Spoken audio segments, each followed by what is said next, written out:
Antes que te formasse no ventre materno, eu te conheci.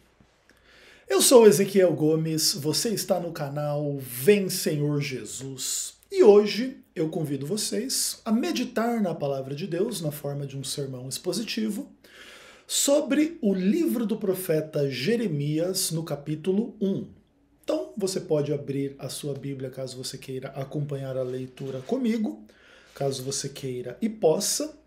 Enquanto você abre a sua Bíblia, deixe-me dar aí alguns recados. Nós já atingimos R$ 1.800 da nossa meta de R$ 8.000 para começar as refutações ao canal, para que possamos, tá? Então, considere fazer a sua doação caso você deseje que esse trabalho seja feito o mais breve possível. Você pode doar qualquer valor que você quiser e puder. Faltam então R$ 6.200 para a gente completar o número estipulado e a gente começa a fazer o trabalho de refutação do canal para que possamos. Através do e-mail, que é o meu Pix, você pode mandar qualquer valor, tá? ezecassault@hotmail.com, beleza? Ok. Outra coisa. Antes da gente ler o texto, deixe-me contextualizar um pouco assim o que eu pretendo fazer em relação à mensagem de hoje e algumas outras mensagens do futuro. O livro do profeta Jeremias sempre foi, para mim, assim, um livro muito especial da Bíblia, através do qual Deus falou ao meu coração. Então, assim, em grande medida, o livro da minha conversão na Bíblia foi o livro da consolação em Isaías, né? Que vai lá do capítulo 40 até o capítulo 66, tudo bem? Inclusive falei sobre isso recentemente, fazendo um sermão expositivo a respeito de Isaías 41 aqui no canal, beleza? Mas o livro do profeta Jeremias, ele em ampla medida contextualiza, na minha experiência particular, o livro do meu chamado ao ministério, à pregação. E isso é uma coisa interessante, assim. Sempre que eu tinha contato com o livro de Jeremias na época em que eu me converti, eu me sentia especialmente vocacionado e chamado à pregação. O que é uma coisa muito curiosa, que é algo inclusive que eu nunca almejei para mim mesmo, muito pelo contrário, né? Como eu fui ateu por muitos anos na minha vida, inclusive me tornei ateu muito jovem, eu tinha uma visão assim absolutamente negativa da experiência religiosa de uma forma meio que geral. Mas, para mim, os ensinadores, os proclamadores, os pregadores dessas ideias eram os mais idiotas de todas as pessoas, porque propagavam essas ideias que eu considerava profundamente equivocadas, erradas, ruins e tudo mais.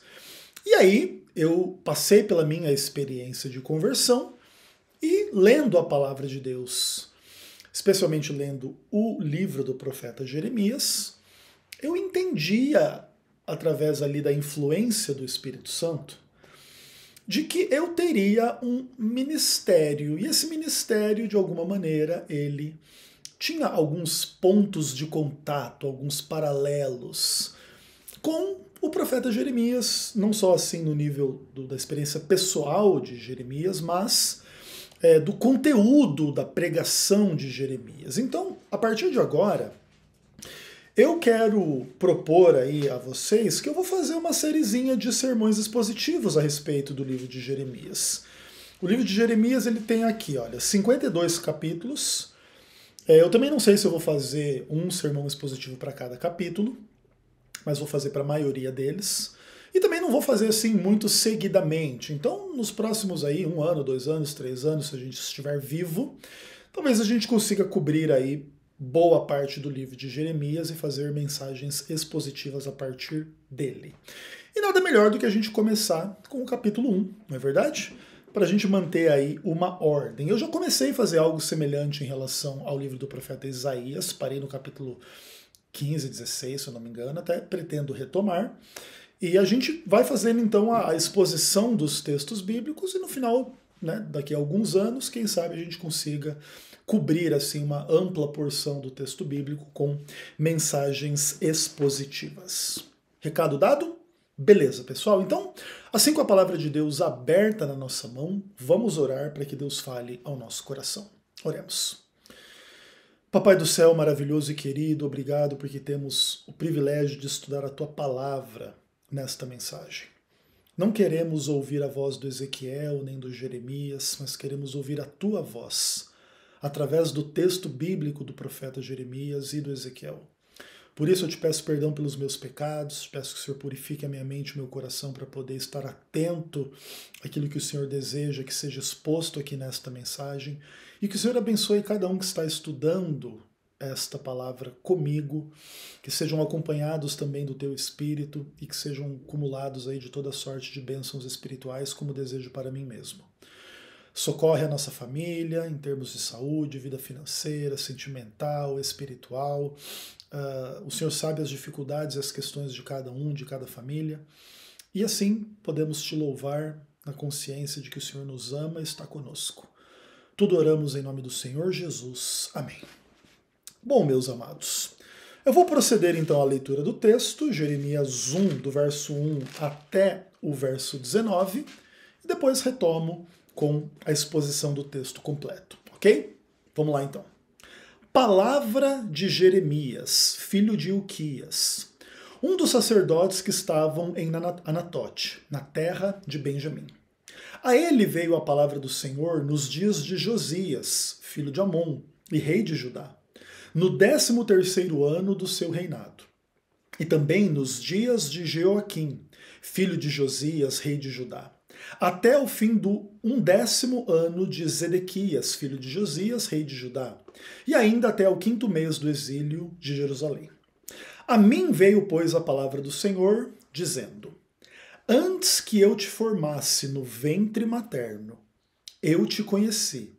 E antes que saísses da madre, eu te consagrei e te constituí profeta às nações.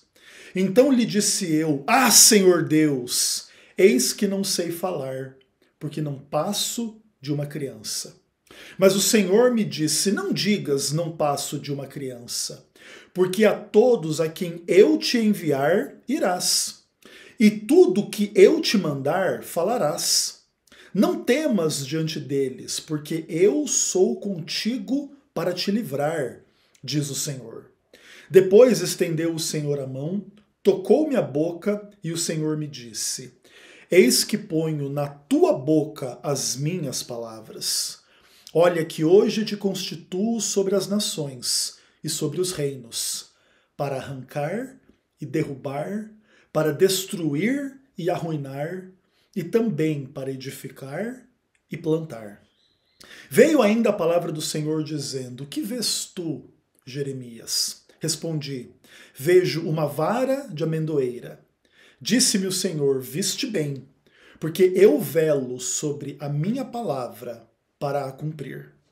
Outra vez me veio a palavra do Senhor dizendo: Que vês? Eu respondi: Vejo uma panela no fogo, cuja boca se inclina para o norte.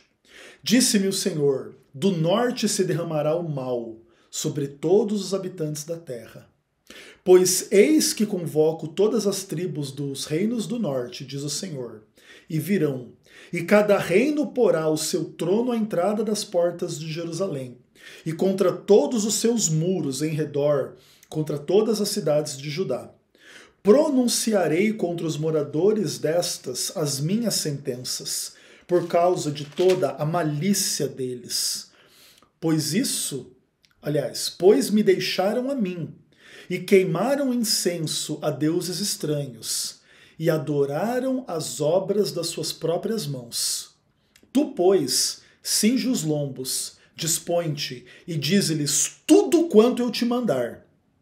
Não te espantes diante deles, para que eu não te infunda espanto na sua presença.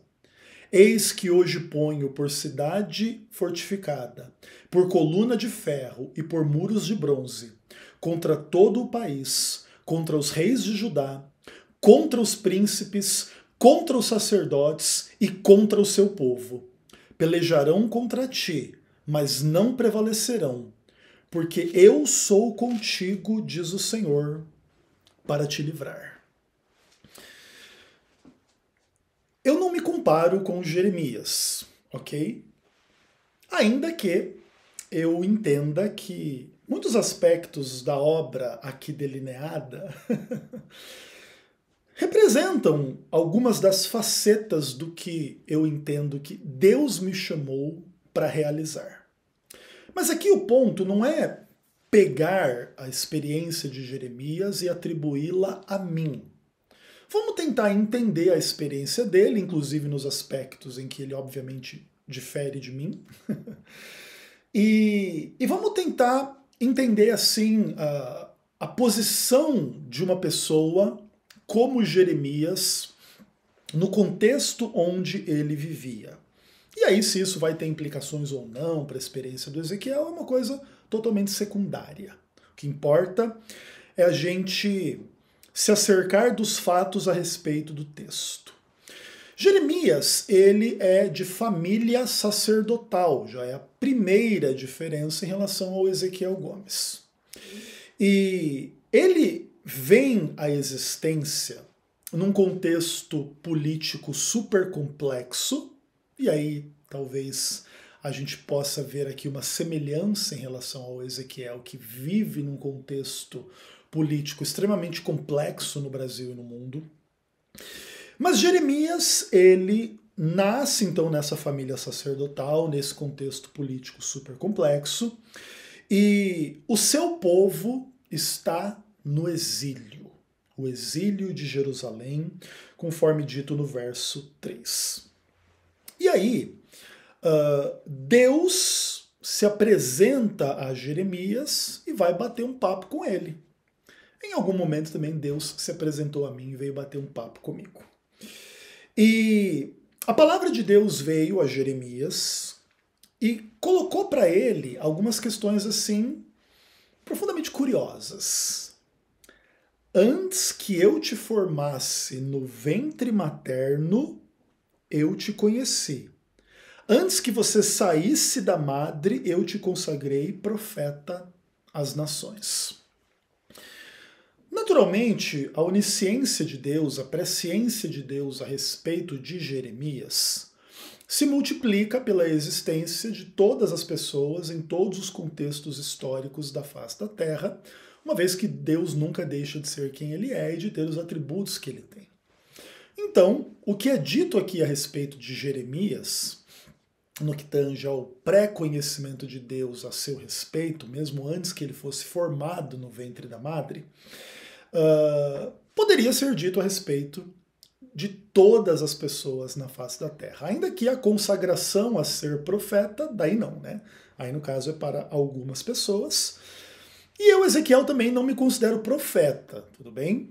Ainda que o ministério do ensino, da pregação, ele tenha um quê de profeta, vamos dizer assim. O profeta não é meramente aquele que recebe visões sobrenaturais de Deus, que desvenda o futuro, os mistérios e os segredos. O profeta também é aquele que proclama a profecia. Nesse aspecto, o ministério do ensino também é, de alguma forma, um ministério profético. Mas não me comparo aqui com Jeremias no ponto específico do dom profético, vamos dizer assim. Mas eu queria gastar um pouco mais de tempo com essa imagem de que Deus conheceu Jeremias antes que o formasse na madre, né? E aqui evoca-se sempre a complexa relação, né, da sexualidade humana com a geração de filhos e a presença de Deus nesse esquema como um todo, né? Então, antes que o pai e mãe de Jeremias transassem e ela ficasse grávida, e aí formasse o bebê no ventre, Deus o conhecia. E isso é interessante, assim, né? Porque no final das contas, o que se revela a respeito destas questões é que Deus conduz e conhece o contexto todo da existência toda de todas as pessoas. E antes que Jeremias fosse concebido, Deus o conheceu e Deus lhe consagrou para ser profeta às nações.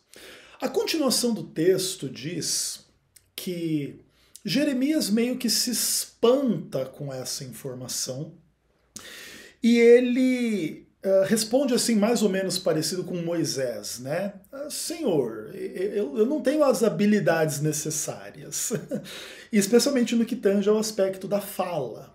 Aqui Jeremias ele refere a si mesmo como uma criança. E não sei assim se é uma coisa muito óbvia e muito clara, se Jeremias recebe esse chamado exatamente naquilo que nós chamaríamos hoje de infância, tudo bem? Pode ser que Jeremias fosse um jovem, inclusive até mesmo um jovem adulto, mas que se sentisse despreparado, e aí nesse aspecto como uma criança, imatura para o chamado que estava sendo desvelado diante dele. Então ele diz assim, olha, Senhor, eu sou uma criança, eu não estou preparado. E mesmo assim, também é fato que Jeremias pode ter recebido o seu chamado bastante jovem, né? 10 anos de idade, Deus aparece para você e diz, eu te conheci antes que você fosse formado no ventre da sua mãe, te consagrei profeta às nações. O cara responde, Deus, eu sou criança. E imediatamente, Deus o repreende em relação à sua percepção de si mesmo, né? Não digas, eu sou uma criança, porque a todos quanto eu direi para você ir, você vai. O que eu mandar você falar, você vai falar. Então, no final das contas, o que existe aqui é a correção de Deus em relação a Jeremias. Jeremias achava que essa vocação divina que estava sendo a ele concedida nesse momento se tornaria uma posse de si mesmo para a qual ele mesmo deveria estar preparado e a qual exerceria nos seus próprios termos.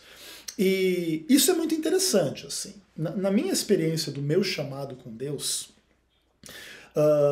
Deus teve que me corrigir em muitos contextos em relação a esta mesma percepção.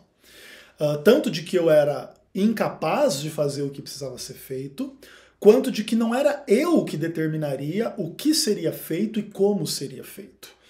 E isso é muito interessante, assim, né? E no final das contas, o que Jeremias recebe da parte de Deus, e todo mundo que recebe o chamado também, é uma percepção, é uma correção, é um puxão de orelha, de que isso não torna o homem chamado, o profeta, o pregador, o ensinador, seja lá como você queira chamá-lo, uma pessoa autônoma, que agora é investida de uma autoridade divina para fazer o que quer, do jeito que quer, na hora que quer. É exatamente o oposto. A pessoa que recebe esse chamado, ela será enviada. E para onde ela for enviada, ela vai. E ela vai ser mandada, ela não vai mandar. O texto diz, tudo quanto eu te mandar, você falará. Esse é um ponto muito interessante. Porque aí o homem, vamos dizer assim, seja Jeremias, eu, você, quem quer que seja que Deus chame, se torna um instrumento nas mãos de Deus. E um dos maiores privilégios assim da minha caminhada, da minha experiência particular assim dentro do mundo espiritual, vamos chamar dessa forma, é o fato de ter sido usado por Deus e de ainda ser usado por Deus. A despeito, inclusive, né, dos defeitos, dos pecados, das limitações, das dificuldades que a gente tem, né? E isso, de fato, assim, é uma das coisas mais bonitas do ministério, vamos dizer assim, para quem tem um ministério. E o verso 8, ele evoca um sentimento que também meio que acho que todo mundo tem ou deveria ter, né? Que ele diz assim, não temas diante deles, porque eu sou contigo para te livrar. O chamado de Deus, ele não é um chamado para você em relação a você mesmo. Em geral, o chamado de Deus é para você em relação à sua comunidade, a quem você vai ensinar, a quem você vai pregar, a quem você vai repreender e etc. E Uma das questões assim mais complicadas assim da experiência humana é você se colocar de alguma forma contra a sua comunidade, contra a sua igreja, contra as pessoas que você ensina, quem você precisa repreender, corrigir e etc. Porque essa é uma experiência absolutamente temerária. Nós dependemos uns dos outros. E se a gente repreende as pessoas de quem a gente depende, a gente pode se ver em situações absolutamente ruins, privados do apoio da rede de sustentação que a gente precisa para existir e se manter e etc. E a primeira coisa que Deus fala nesse contexto é: eu vou te enviar, eu vou mandar você dizer o que você tem que dizer, e você não tenha medo, porque eu sou contigo para te livrar. Isso, inclusive, enfatiza a noção de que o pregador, o profeta, o ensinador, o homem chamado por Deus, não é autônomo em relação a Deus. Se Deus não estiver presente, e presente constantemente, como aquele que sustenta, que livra, que salva, que usa, que abençoa, todo esse conceito ele cai por terra. Demonstrando, inclusive, claramente a noção da dependência de Deus no chamado para o ministério. E aí, Deus dá para Jeremias uma experiência parecida com o que ele dá lá para Isaías no capítulo 6. Né? Ele toca a boca do profeta e diz: eis que coloco na tua boca as minhas palavras. Esse é um outro ponto assim da minha experiência que eu julgo assim extremamente interessante. Por alguma razão, Deus colocou em mim algumas das palavras dele. Ainda que eu faça assim vamos dizer assim, esse disclaimer de que é algumas das palavras, porque eu não gostaria de atribuir a Deus tudo o que eu falo, tudo bem? Uma vez que sim, dentro daquilo que eu falo, também estão expressos alguns dos meus pecados, dos meus problemas, dos meus limites, da minha humanidade, ok? Então, a gente não se confunde com Deus e nem deve se confundir com Deus. Entretanto, feito o disclaimer, eu acho muito legal assim a experiência que eu tive, que ela me ajuda a entender a experiência de outras pessoas que tiveram um chamado parecido com o meu em alguns aspectos, ou até mesmo muito maiores do que o meu, como o próprio profeta Jeremias, onde Deus coloca na nossa boca as palavras dele. Isso, assim, é um privilégio absolutamente gigantesco. Isso é uma experiência absolutamente extraordinária. É muito legal, assim, quando a gente está em comunhão com Deus e a gente fala a palavra de Deus e ela vem com um fruto de arrependimento, de esclarecimento, de bênção, de fazer as pessoas entenderem uma questão e se comprometerem com o evangelho, com uma vida nova, com a pregação, com, sei lá, milhões de coisas. A gente nem imagina, assim, como que as nossas coisas chegam do outro lado, né? Por exemplo, eu já recebi aqui dentro desse canal muitos comentários muito negativos, assim, de que as pessoas se sentem muito mal com as coisas que eu falo. Então elas sentem assim que existe muita arrogância, muita maldade, muita malícia, muita vaidade, muita maldade, muita mágoa, muita tristeza, muita revolta, ou muitas coisas do diabo, assim. É interessante. E a gente pode falar sobre isso daqui a pouquinho, no próximo verso. Mas também existe uma quantidade tão grande, ou até mesmo maior, de pessoas que contam assim do quanto que o trabalho feito aqui dentro desse canal as ajuda no que tange a realmente assim trazê-las uma noção mais profunda das coisas, uma percepção mais profunda, mais correta, mais amorosa, mais de fé, mais racional, mais coerente, menos estreita, menos legalista, menos enfim, farisaica e etc. E o quanto isso as enche ou de amor, ou de fé, ou de esperança, e lhes inspira a se batizar, ou a continuar na igreja, ou a caminhar na direção aí do que seja um ideal cristão de amor, de perfeição, de fé, de santidade, ainda que obviamente sempre feitos os disclaimers de que essas coisas todas estão sempre limitadas pela nossa experiência de pecado até a glorificação e etc. E é bem interessante, assim, tudo isso, sabe? É bem legal estar na posição em que eu estou, vislumbrando, assim, os efeitos práticos do que se faz aqui. E o verso 10, ele coloca um pouco, assim, do que eu considero importante em relação a essas coisas. Quando Deus fala para Jeremias, eu te constituo para arrancar e derrubar, destruir e arruinar, edificar e plantar. Dos 6 verbos, 4 são muito negativos e 2 são muito positivos. E os negativos vêm primeiro e os positivos vêm depois. O que é uma coisa assim muito interessante.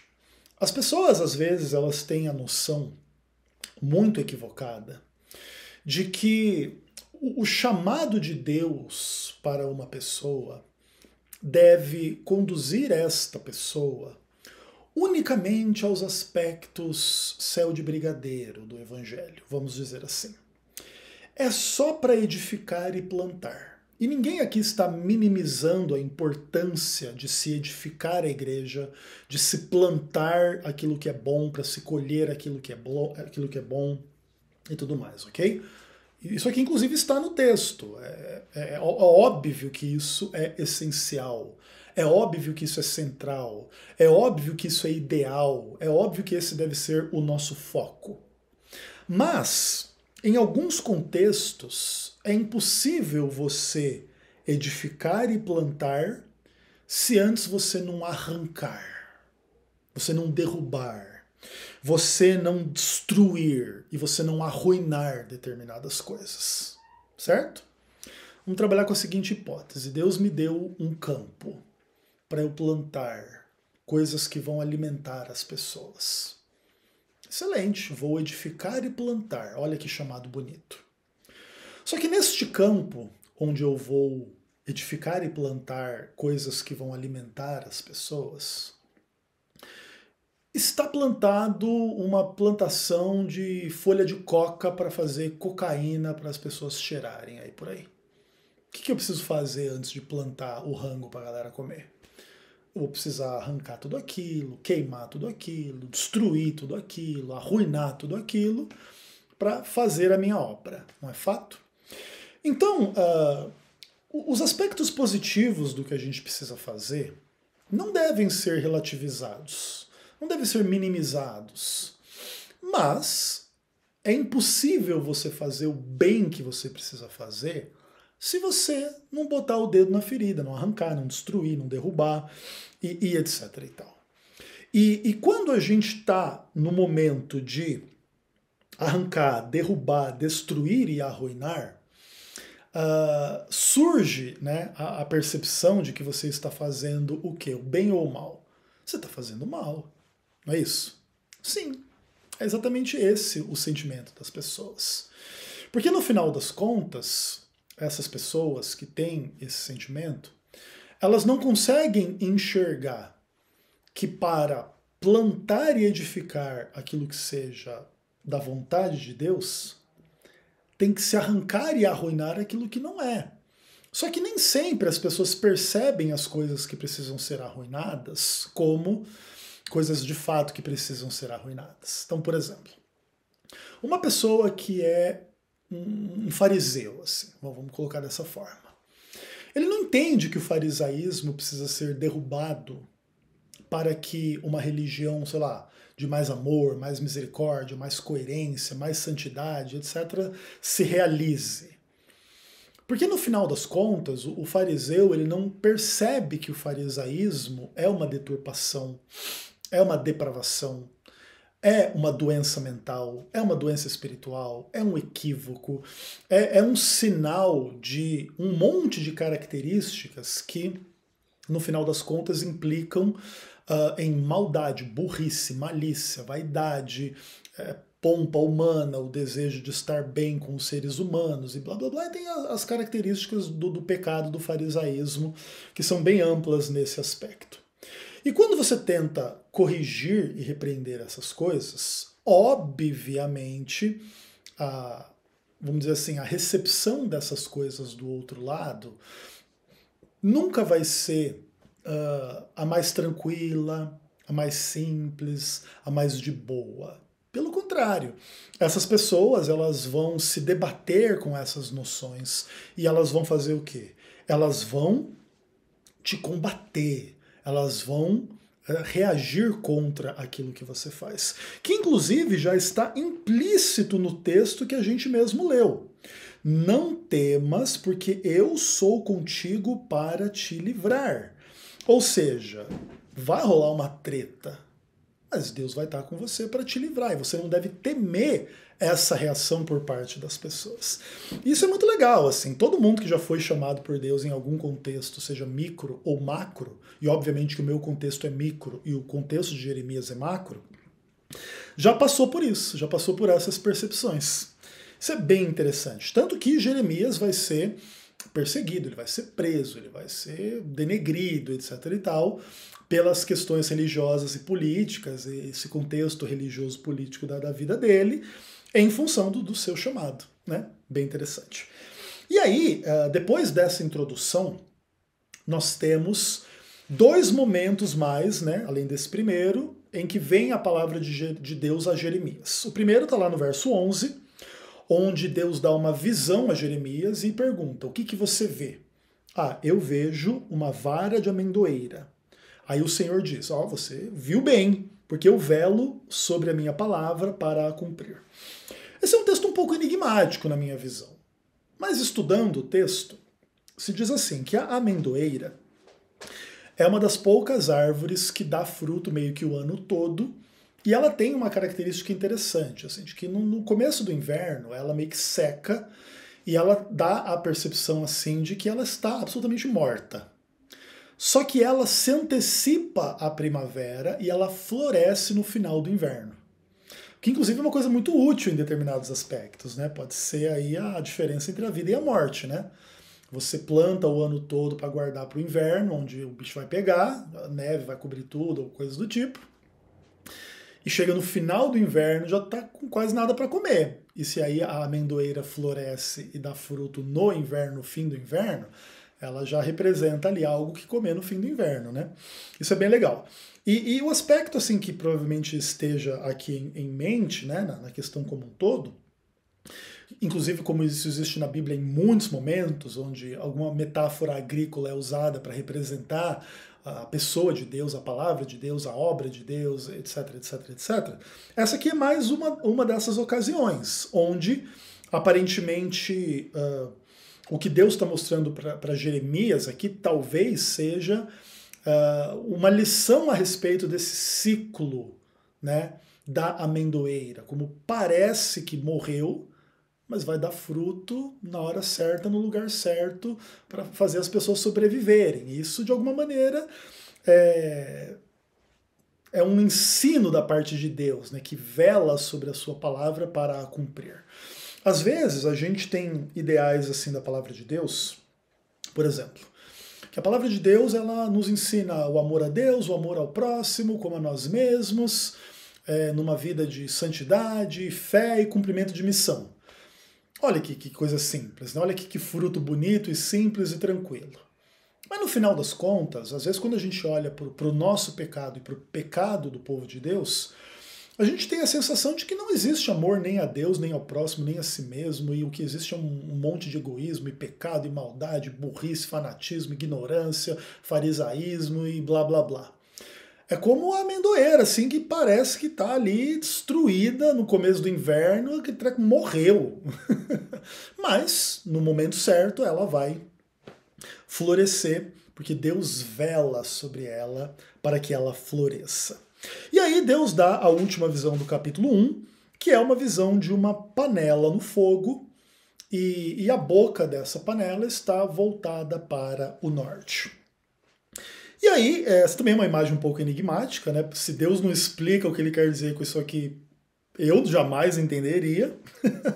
O que inclusive é uma questão interessante, que demonstra mais um pouco a nossa dependência da presença de Deus para a gente entender as coisas.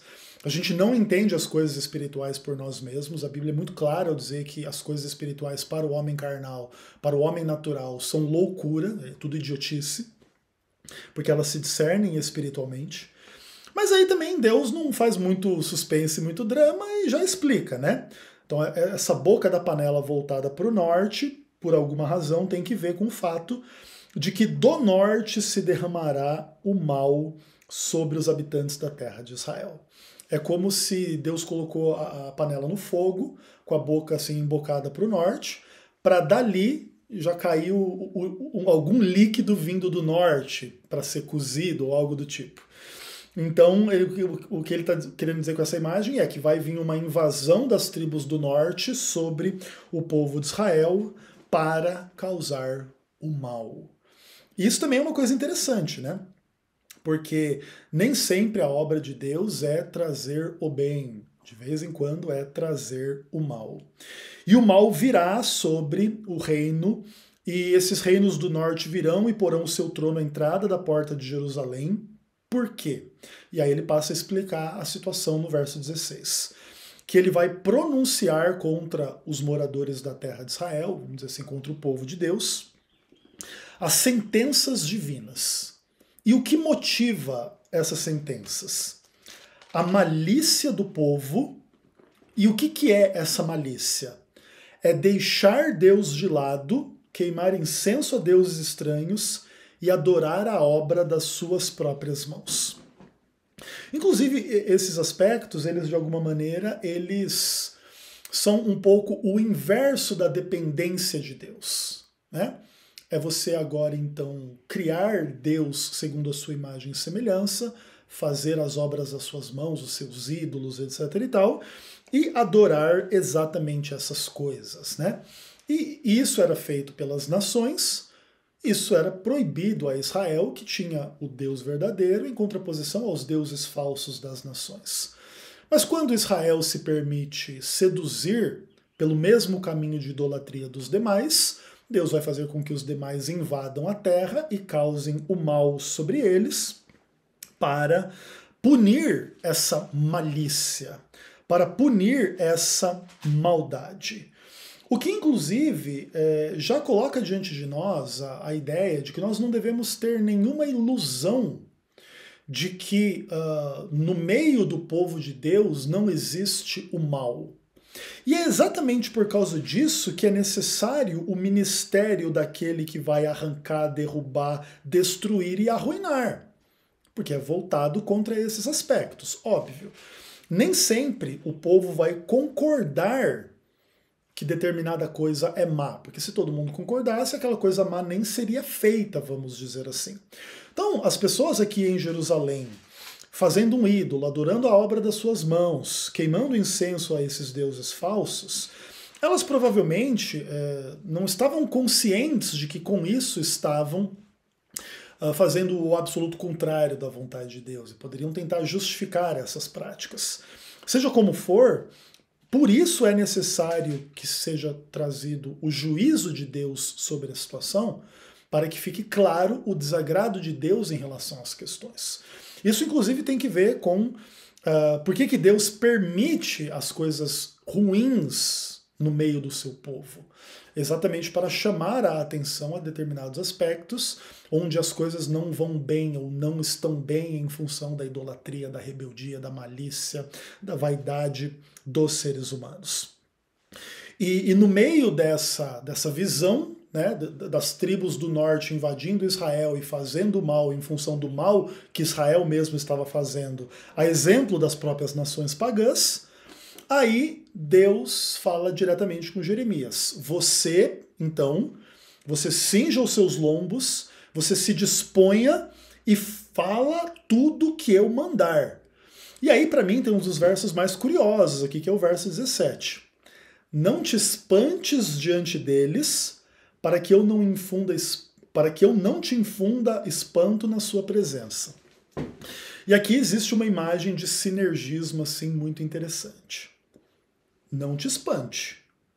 Porque se você se espantar, eu vou infundir espanto em você. O que é uma forma de dizer que Deus vai dar a você aquilo que você escolher. E ele já está te dando a dica. Não se espante.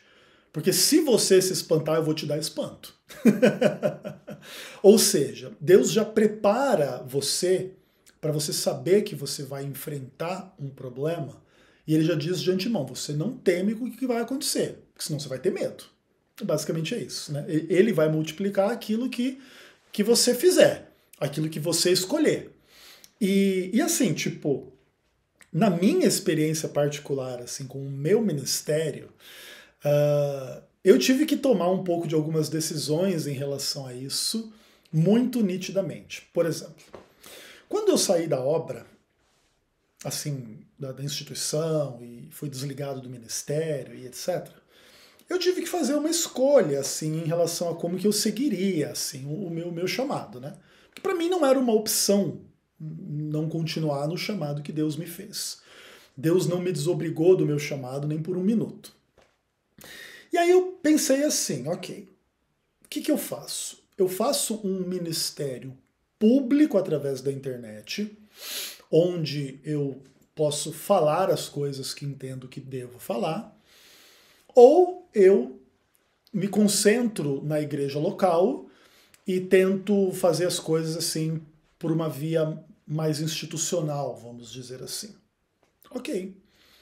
E uma das coisas assim que foram importantes para mim foi o medo daquilo que poderia acontecer se eu seguisse o caminho de confrontar as questões de forma pública.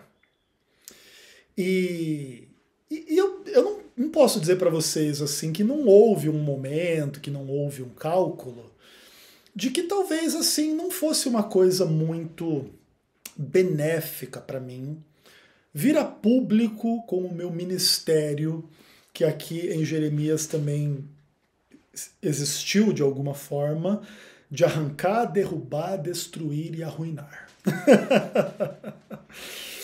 Mas assim, quando eu pesei assim essas questões e esse sentimento de autopreservação, de que eu deveria não fazer para não me incomodar, eu fui tomado assim de uma perspectiva de que seria muito covarde, muito vergonhoso para mim assim deixar de fazer o que eu achava que devia ser feito em nome de, tipo assim, me preservar. E eu tomei a decisão, então, de correr os riscos da exposição. E olhando para trás, já fazem alguns anos que eu fiz isso, sim, eu colho alguns resultados negativos. Eu desenvolvi assim um sentimento um pouco ruim em relação a essas coisas, no que tange a um certo mau humor, um certo estresse, assim, uma coisa assim que não é positiva e eu não atribuo esse meu sentimento a Deus, tudo bem? Um certo cansaço em relação a essas idiotices adventistas e tudo mais. Mas eu tenho certeza que eu segui no caminho correto. Porque, como eu estava explicando para vocês no começo da mensagem, aquilo que é percebido por algumas pessoas assim como de mais libertador e positivo no meu ministério por parte daqueles que se beneficiam e que vêm entrar em contato comigo, é exatamente o aspecto, Ezequiel, você me inspira porque você tem coragem de tratar as coisas, você demonstra um certo grau avançado de sinceridade, com a transparência com as coisas. E como que eu já sofri dentro da igreja em função desses legalismos que você combate, dessas burrices, desses fanatismos, desses farisaísmos.